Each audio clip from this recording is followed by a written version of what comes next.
to do a series of shoe modifications and shoe shapings. I'm going to be using the Mustad LiBero shoes. The first one I'm going to do is I'm going to work with making a lateral support shoe out of a number 0 LiBero Hind. So we need a double full of the outside branch to create more surface area. On the inside branch, we're going to cut out the inner branch to make it concave to decrease the surface area. To help make this easy on the inside, we're going to fold the clip out and then we'll fold it back once we've cut the piece away. So this is what the finished shoe is going to look like. It's going to be double fulled on the outside branch, going to be concave on the inside branch. And you can see a small bubble in the full ring here, the normal full ring. This bubble is showing that that's the outside branch. Brush off any scale on the shoe. Take my fuller, set it on the outside edge of the heel, set it with a square in, and then just fuller towards the last nail hole. Then do the same thing next to it.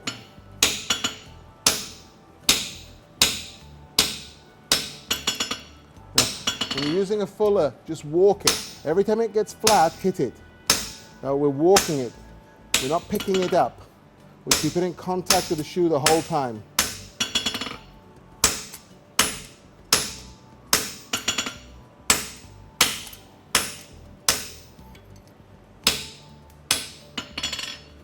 So there we've got our outside branch done.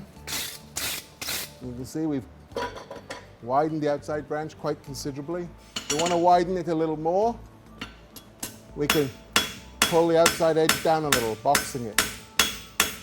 That'll spread the outside branch a little more. First thing I do, I fold my clip out. I'll start just behind the first nail hole and start the fuller about 1/8 of an inch in.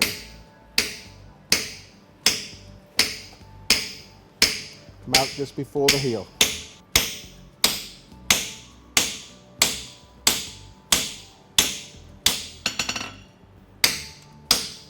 Nice overlapping marks, and we'll have a nice edge that we hardly have to rasp. Got a cutting plate on the anvil.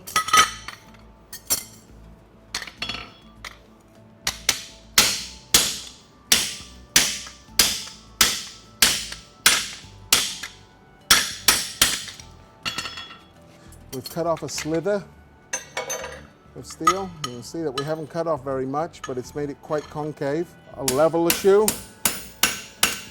And now, where we've cut it, we've got a sharp inside edge. So I'll just put it over the horn. And by working the outside edge, I'm flattening the inside edge and taking the sharp edge away. Now we're just going to bend our clip back.